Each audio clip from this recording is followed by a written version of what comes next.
Programme ఏంటంటే అందరూ గుడికి వచ్చారు, ఎక్కువ మంది లేడీస్ ఉంటారు, అవేర్నెస్ కల్పించాలని ఇక్కడ ఏర్పాటు చేయమని చెప్పాము. మనము చాలామంది లేడీస్ వచ్చేసి పొదుపులోను తర్వాత కరువు పనికి అన్నిటికీ వెళ్తారు కాబట్టి అందరికీ అకౌంట్లు ఉంటాయి, బ్యాంక్ అకౌంట్లు ఉన్నాయి కదా, అందరికీ బ్యాంక్ అకౌంట్స్ ఉంటాయి. ఎందుకంటే మనలో చాలామంది చదువుకోని వాళ్ళు ఉన్నారు, వాళ్ళకేంటి డబ్బులు బ్యాంకులో పడింది ఎలా తీసుకోవాలనేది కూడా తెలియదు. ఏం చేస్తారంటే ఏటీఎం దగ్గరికి వెళ్ళి ఎవరో ఒకరికి కార్డు ఇచ్చి సైడ్ వచ్చేయండి, కార్డు ఇచ్చి ఇది తీసియండి నాయన అని అడుగుతారు, అంతేనా? మనం ఏమనుకుంటాం, వాళ్ళు కరెక్ట్గా తీసిస్తారు అని అనుకుంటాం. కానీ ఏం చేస్తారు, మన దగ్గర ఉన్న కార్డుని వాళ్ళు తీసుకొని వాళ్ళ దగ్గర ఉన్న డూప్లికేట్ కార్డుని మనకిస్తారు, కరెక్టా? అప్పుడు ఏమవుతుంది, మీరు పిన్ నెంబర్ కూడా వాళ్ళకి చెప్పింటారు, ఎందుకంటే డబ్బులు డ్రా చేయాలి కాబట్టి పిన్ కూడా చెప్పింటారు కాబట్టి వాళ్ళు నెక్స్ట్ టైం మీ దాంట్లో ఉన్న అకౌంట్ మొత్తం డ్రా అయిపోతాయి. కాబట్టి నేను చెప్పేది ఏంటంటే మీకు తెలిసిన వాళ్ళని తీసుకొని వెళ్ళి డ్రా చేసుకోండి, లేదా బ్యాంకుకి వెళ్తే బ్యాంకులో వాళ్ళ ఎంప్లాయీస్ మీకు తీసిస్తారు, అదొకటి. తర్వాత వచ్చేసి ఎక్కువ మందికి మేము బ్యాంకుల నుంచి ఫోన్ చేస్తున్నాము, మీ ఏటీఎం కార్డు వచ్చేసి డేట్ అయిపోయింది, అంటే మీకు డబ్బులు తీసుకోవడం ఇబ్బంది అవుతుంది, డేట్ అయిపోయింది, ఎక్స్పైర్ అయిపోయింది, కాబట్టి మీ డీటెయిల్స్ చెప్తే బ్యాంక్ అకౌంట్ డీటెయిల్స్ ఇవన్నీ చెప్తే కొత్త ఏటీఎం కార్డు ఇస్తాము అని చెప్పి ఫోన్లు చేస్తూ ఉంటారు. చేస్తారా? ఎవరికైనా వచ్చినాయి అట్లా ఫోన్లు? సరే, మామూలుగా చాలామందికి అట్లా ఫోన్లు చేస్తూ ఉంటారు. మనం ఏమనుకుంటాము, నిజంగా మనకు ఏటీఎం కార్డు వెళ్ళిపోతుందేమో అనే ఉద్దేశంతో మన దగ్గర ఉన్న డీటెయిల్స్ మొత్తం మనకు రాకుండా పక్కనుండే పిల్లలకి ఇచ్చి చెప్పు నాయన ఇట్లా ఫోను బ్యాంక్ వాళ్ళు ఫోన్ చేసినారని చెప్తూ ఉంటారు, చెప్తారు కదా. అప్పుడు ఏమవుతుందంటే వాళ్ళు బ్యాంక్ వాళ్ళు ఏ బ్యాంకు అధికారి కానీ మీకు ఫోన్ చేసి మీ ఏటీఎం కార్డు ఇట్లా డేట్ అయిపోయింది అని చెప్పడు. ఎవరైతే మోసం చేయాలన్న ఉద్దేశంతో ఉంటారో వాళ్ళు మాత్రమే బ్యాంక్ వాళ్ళని చెప్పి ఫోన్లు చేసి మీ డీటెయిల్స్ అన్నీ కనుక్కుంటారు. కనుక్కొని వాళ్ళు మీకు తెలియకుండానే డబ్బులు అనేది డ్రా అయిపోతూ ఉంటుంది. మీరు మెసేజ్లు కూడా చూసుకోలేరు, చూసినా కూడా కొంతమందికి చదువుకోలేదు. ఎప్పుడో 2 నెలలు 3 నెలల తర్వాత బ్యాంకుకి వెళ్తారు, మా బ్యాంకులో డబ్బులు లేదమ్మా అని అప్పుడు స్టేషన్కి వస్తారు, కరెక్టేనా? కాబట్టి నేను చెప్పేది ఏంటంటే ఎవరైతే మీకు అన్నౌన్ కాల్స్ చేస్తూ ఉంటారో బ్యాంక్ వాళ్ళు కానీ ఎలాంటి అధికారులు మీకు అట్లాంటి ఫోన్ చేసి కార్డు డీటెయిల్స్ ఇవన్నీ చెప్పమని అడిగితే చెప్పద్దండి, సరేనా? ఒకవేళ మీకు డౌట్ ఉంటే మీ బ్యాంక్ ఎక్కడ పలంనేరులో ఉంటే పలంనేరులో ఆ బ్యాంకుకి వెళ్ళి వాళ్ళని కనుక్కొని మీరు అప్పుడు చేసుకుంటే మీకు ఇబ్బంది లేకుండా ఉంటుంది. తర్వాత వచ్చేసి అలా ఒకవేళ మనకు తెలియకుండా జరిగిపోయి ఉంటుంది, మన డబ్బులు ఆల్రెడీ కట్ అయిపోయి ఉంటాయి, అప్పుడు ఏం చేయాలి, వెంటనే 19300 ఫోన్ చేసి చెప్తే డైరెక్ట్గా అది ఢిల్లీకి వెళ్తుంది. వాళ్ళు తెలుగులో కూడా మాట్లాడతారు, చెప్పి వాళ్ళకు ఇట్లా నా డబ్బులు కట్ అయింది, ఏ విధంగా కట్ అయింది, ఇట్లా ఫోన్ చేసింటే నేను చెప్పినాను కట్ అయింది, మీ డీటెయిల్స్ అన్నీ చెప్తే ఎవడైతే డబ్బులు వేసుకుంటాడో అంటే వేరే అకౌంట్కి పోయిందో వాళ్ళు డ్రా చేయకోకుండా ఫోన్లో పెట్టేసాక అది అవకాశం ఉంటుంది. అది కూడా డ్రా అయిన తొందరగా అంటే 1 గంట లోపల, అంటే మీ దగ్గర నుంచి వాళ్ళు వేసుకున్న గంట లోపల చెప్తే మీకు వచ్చే అవకాశాలు ఎక్కువగా ఉంటాయి. మీకు తెలిసి ఇప్పుడు వచ్చిన టెక్నాలజీ అంతా ఫోన్లో నాకు 1 నిమిషం చేస్తే నేను వెంటనే మళ్ళీ ఇంకోరికి వేసేస్తా, అంతేనా? అది ఒకరి నుంచి ఒకరికి వెళ్ళిపోతుంది. కొంతమంది ఏం చేస్తారు, ఇట్లా మోసం చేయాలని వాళ్ళు తొందరగా డ్రా చేసేస్తారు ఏటీఎంకి వెళ్ళి. ఎక్కువ మంది కొంతమంది ఎంప్లాయీస్ వచ్చేసి డిజిటల్ అరెస్ట్, అంటే పోలీసు వాళ్ళు మేము పోలీసు వాళ్ళలాగే ఉంటారు, ఎందులో ఎలాంటి డౌట్ లేదు, యూనిఫామ్ వేసుకుంటారు, పోలీస్ స్టేషన్ పేరు కూడా కనపడతారు దాంట్లో. మేము ఇట్లా పోలీసు వాళ్ళము మీ ఆధార్ కార్డు వచ్చేసి వేరే వాళ్ళు యూజ్ చేసినారు అంటే వేరే వాళ్ళు ఉపయోగించారు, మీ మీద ఇట్లా కేసు అయింది ఒకటి అని చెప్పి ఆ వీడియో కాల్ మాట్లాడతారు, వాట్సాప్కి ఫోన్ చేసి. అందులో మిమ్మల్ని వాళ్ళు పక్కనికి పోనీయకుండా భయపెట్టే విధంగా ఇంకా నిజమేనేమో మనల్ని అరెస్ట్ చేస్తారేమో పోలీసు వాళ్ళు వచ్చి ఎందుకులే అన్న ఉద్దేశం అనే విధంగా ఉంటుంది, దాన్ని డిజిటల్ అరెస్ట్ అంటారు. సో అలా పోలీసు వాళ్ళని ఎవరు వీడియో కాల్ ఫోన్ చేసి మీ పోలీసు వాళ్ళము మీ మీద కేసు పెట్టినామని చెప్పరు, ఓకేనా? చెప్పి మీ మీద కేసు ఉంది మీరు ఫలానా వాళ్ళు చెప్పేది ఆంధ్రప్రదేశ్లో చెప్పరు, ఉత్తరప్రదేశ్ ఢిల్లీనో ఇక్కడ కేసు ఉంది, ఇక్కడ అరెస్ట్ అవుతుంది, ఎన్బిడబ్ల్యూ వస్తుంది అని చెప్తారు. ఎన్బిడబ్ల్యూ అంటే అరెస్ట్ చేసి తీసుకుపోతారని చెప్తారు. మీరు అప్పుడు ఏం చేయాలా, ఆ ఫోన్ని కట్ చేయాలి. కట్ చేసేసి ఆ భ్రమ నుంచి బయటికి రావాలా. వెంటనే మీ కన్సర్న్ అంటే మీ పరిధిలో పోలీసు వాళ్ళకి చెప్తే మీకు తెలిసిపోతుంది నిజమా కాదా అనేది కూడా. మనమేమి ఆ భయంలో ఉండి నిజమేనేమో మనం పక్కన వాళ్ళకి చెప్తే ఏమైపోతుందో అని భయపడిపోయి ఎవరికి చెప్పరు. ఓకేనా? ముఖ్యంగా లేడీస్ వచ్చేసి డబ్బులు సంపాదించుకొని తిని తినక, నువ్వు సైలెంట్ ఉంటే మళ్ళీ వాడతా, తిని తినక ఎత్తిపెట్టుకుంటారు. అంతేనా? మనం ఎంతో కష్టపడి డబ్బులు సంపాదించుకునే డబ్బులు పోతే బాధ, ఒకసారి పోయిన తర్వాత తిరిగి తెచ్చుకోవడానికి టైం పడుతుంది. పోలీసు వాళ్ళు అయినా కూడా దాన్ని లేయర్ బై ఒక స్టెప్ తర్వాత ఒక స్టెప్ విచారించే చేయాలి ఆన్లైన్ క్లాస్. ముఖ్యంగా ఇంకా ఎక్కువ మంది ఇక్కడ విలేజర్స్ ఉన్నారు కాబట్టి మీ భర్తలు మీ పిల్లలు ఎక్కువ మంది బండ్లలో పోతూ ఉంటారు. అందరికీ బండ్లు ఉంటాయి. ఈ కాలంలో బండ్లు లేనుళ్ళే లేరేమో నాకు తెలిసి. అందరూ 2 వీలర్స్లో పోతూ ఉంటారు. మేమేం చేస్తాం, ఆ వెహికల్ చెకింగ్ చేసేటప్పుడు ఆపుతాం. ఆపి నీ రికార్డ్స్ ఉన్నాయా, హెల్మెట్ ఉందా, హెల్మెట్ ఎందుకు పెట్టుకోమంటాం, పోలీసు వాళ్ళు ఫైన్ వేసుకోవడానికి ఆపుతున్నారు అని అనుకుంటారు. కానీ పోలీసు వాళ్ళు ఎందుకు ఆపుతున్నారు, ఒక చోట ఒక ఇన్సిడెంట్ జరిగింది. అతనికి వచ్చేసి 3 చిన్నపిల్లలు, అందరూ అమ్మాయిలే. ఒక అమ్మాయికి 3 ఏళ్ళు, ఒక అమ్మాయికి 2 ఏళ్ళు, ఒక అమ్మాయి వచ్చేసి 9 నెలలు. అతను హెల్మెట్ పెట్టుకోకుండా పోయి, మనం అనుకోం జరుగుతుందని ఎవరు అనుకోరు, పోయింది, ఉన్నట్టుండి యాక్సిడెంట్ అయ్యి అతను అన్ఎక్స్పెక్టెడ్గా చనిపోయినాడు. ఆ పిల్లలకి ఎవరు న్యాయం చేయాలా? ఈ పక్కనైతే తీసుకొచ్చే లోటు చేయలేము కదా, ఆ లోటు కూర్చోలేము. మేము చెప్పేది ఏంటంటే మీ భర్తలకి మీరు చెప్పాలా, పిల్లలు ఇప్పుడు మీ మీద ఆధారపడిన వాళ్ళు మేమంతా ఇంట్లో ఉన్నాము, ఎవడు జరగాలని ఆశించడు. మనం కరెక్ట్ రూట్లో పోతా ఉన్నా ఎదుటోళ్ళు వచ్చేసి ఆపోజిట్ రూట్లో వచ్చి కొడతారు. వాడు కరెక్ట్గా వస్తున్నాడు అనేది కూడా ఉండదు. కొన్నిసార్లు టైర్ అనేది బ్లాస్ట్ అయిపోతుంది, పగిలిపోయి కూడా. మొన్న ఇన్సిడెంట్ బంగారుపాలెంలో జరిగింది. ఈ పక్క నుంచి ఆ పక్క వెళ్ళేదానికి కొట్టింది. సరేనా? కాబట్టి జాగ్రత్తగా పోలీసు వాళ్ళు తిడుతున్నారనో కాకుండా మనకు సెల్ఫ్ అంటే మన మీద మనకు ఉండాలి, మనం కరెక్ట్గా ఉండాలి. మన మీద ఆధారపడిన వాళ్ళు చాలామంది ఉన్నారు. ఇప్పుడు ఎక్కువ మంది కూలి పనులు పోయే వాళ్ళు ఉంటారు. మేస్త్రి పని ఎప్పుడు ఆపినా మేము మేస్త్రి పని మేడం మా దగ్గర లేదంటారు. ఆ మేస్త్రి పని చేసేవాడి మీద వాళ్ళ ఫ్యామిలీ మొత్తం ఆధారపడి ఉంటుంది. కాబట్టి అందరికీ మీరు ఇంట్లో ఆడవాళ్ళు తెలుసుకుంటే ఏదైనా సాధించగలరంటారు, నిజమేనా? సరే, అట్లని మగవాళ్ళు సాధించలేదని కాదు, మీరు చెప్పితే వింటారు, వినేటట్టు ఉంటుంది. అలాగే మిగతా లైసెన్సులు కూడా ఇప్పుడు ఏంటంటే లైసెన్స్ లేకపోతే ఎవరైతే బండి ఓనర్ ఉంటాడో కొంతమంది ఏం చేస్తుంటారు, వాళ్ళ అమ్మ మీద బండి కొనుక్కుంటారు, భార్య మీద కొనుక్కుంటారు. ఆ పర్సన్కి లైసెన్స్ లేకుండా ఎందులో ఇన్వాల్వ్ అయితే ఎవరైతే ఓనర్ ఉంటారో వాళ్ళని కూడా ముద్దాయి చేస్తారు. అర్థమైందా? లైసెన్స్ తీసుకోవడానికి టైం పట్టదు. ఎంబీఏ దగ్గరకు పోతే ఇవన్నీ సబ్మిట్ చేస్తే ఆయన బండి నడపమని చెప్పి రికార్డ్స్ అన్ని బండి రికార్డ్స్ వెరిఫై చేసి లైసెన్స్ కూడా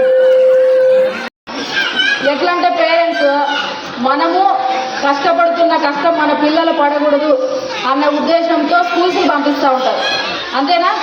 నేను ఈరోజు కూలి పనులు చేస్తున్నా, నా కూతురు కూలి పనులు చేయకూడదు, నా కొడుకు ఈ పనులు చేయకూడదు, బాగుండాలి అన్న ఉద్దేశంతో ఆలోచించి స్కూళ్ళకి పంపిస్తారు. మనమేమనుకుంటాం, నా కూతురు స్కూల్కి పోయిందిలే చదువుకుంటుందిలే అనుకుంటాం. అలా అనుకొని మన కూలి పనుల్లో మనం నిమగ్నమై ఉంటాం. కానీ మీరు ఆ పిల్లలు ఏం చేస్తున్నారు అనేది చూడాలి.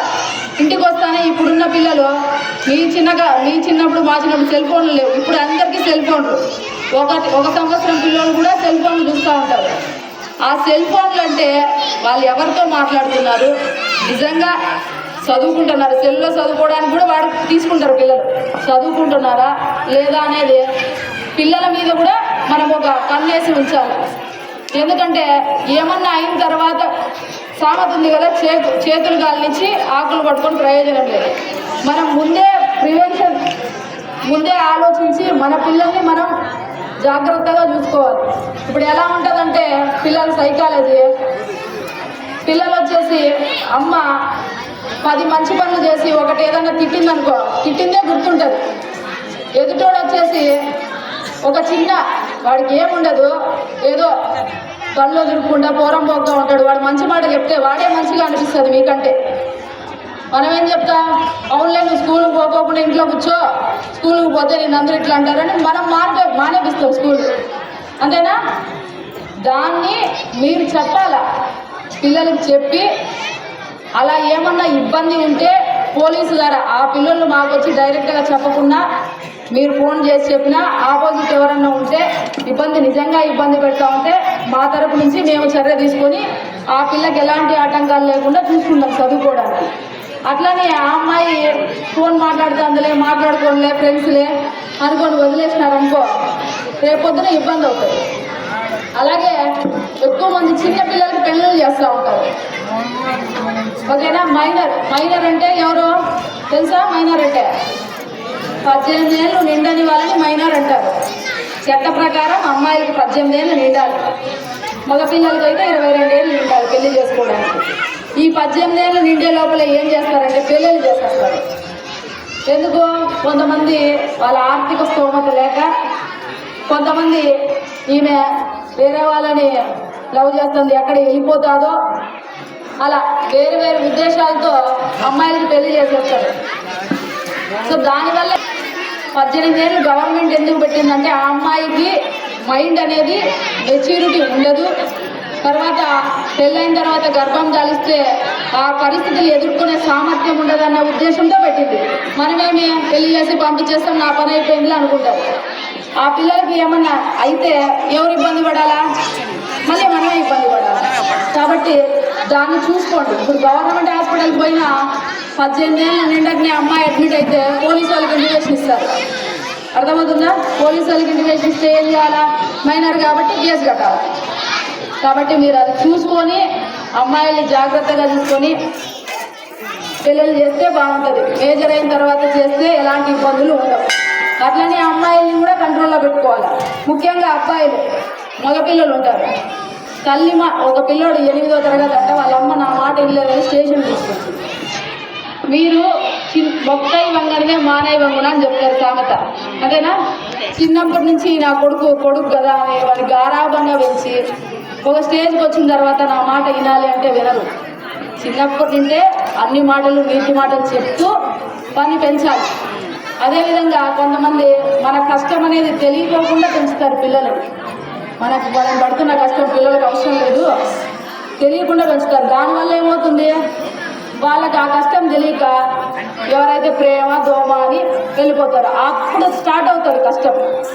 కాబట్టి మీరు పడుతున్న కష్టం కూడా వాళ్ళకి తెలిపి ఇలా ఉంటుంది అని వాళ్ళకి తెలియజేసి ఉంటే బాగుంటుంది. అర్థమైందా? ఏమన్నా అదే మళ్ళీ ఇంకా వచ్చేసి ఎవరైనా గంజాయి ఉంటుంది, మీకేమైనా గంజాయి తాగి తాగుతున్నారని ఇన్ఫర్మేషన్ వచ్చినా లేదా అమ్ముతున్నారని వచ్చినా మీరు ఓన్లీ మాకు ఫోన్ చేసి చెప్తే చాలు. మీరైతే మా దగ్గరకు వచ్చి చెప్పాల్సిన పని లేదు, సరేనా? ఇంకా ఏమన్నా ఇబ్బందులున్నా మీరు ఎల్లప్పుడూ స్టేషన్కి రావచ్చు, మేము అందుబాటులో ఉంటాం.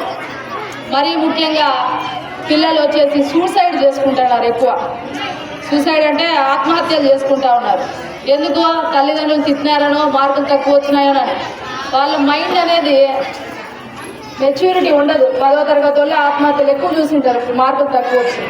మీరు అప్పుడు మోటివేషన్ ఇవ్వాలి. మనమేమనుకుంటాం, నువ్వు సరిగ్గా చదవలే పనికి వాళ్ళందరూ వాళ్ళకి 100 నీకంటే 100కి 100 వచ్చినాయి, నీకు 70 వచ్చినాయని చెప్తారు. తిడితే రావు మార్కులు, వాళ్ళకి నచ్చ చెప్పాలి, నువ్వు బాగా చదువుకోవాలమ్మా అని. తిట్టడం వల్ల ఏమవుతుందంటే వాళ్ళ మైండ్ ఇంకా అప్సెట్ అయిపోతుంది, సరేనా? సరే, మీకేమన్నా ఉంటే చెప్పండి, లేదంటే చాలాసేపు అయిపోయింది, బాగా భోజనం టైం అయిపోయింది. ఏమన్నా ఇబ్బందులు ఉంటే చెప్పండి, లేదంటే మాకు ఫోన్ చేసానే చెప్పండి, సరేనా? ఓకే, థ్యాంక్ యూ అందరికీ అడగగానే ఏర్పాటు చేసినందుకు.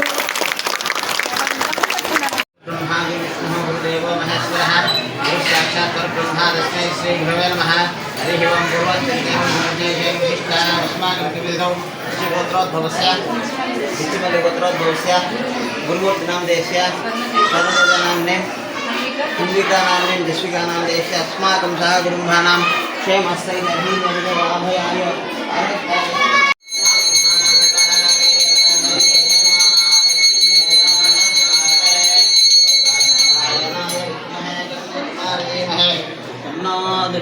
प्रचोदयात् ॐ शिवं शरीरे दुर्धरे भूते व्याधिग्रस्ते कलेभ्रे औषधं जाह्नवीरोऽयं विद्धवनारायणो हरे शालिग्रामशिलाभारी सर्वपापनिवारणे अकालमृत्युहरणं सर्वव्याधिनिवारणं समस्तदुर्गोपकरणं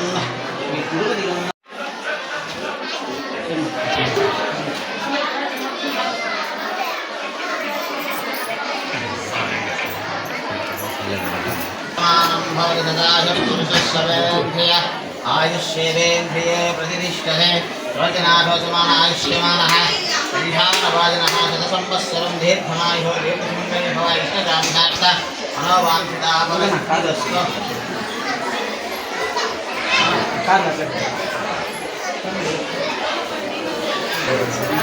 ఆల్రెడీ ఉంది.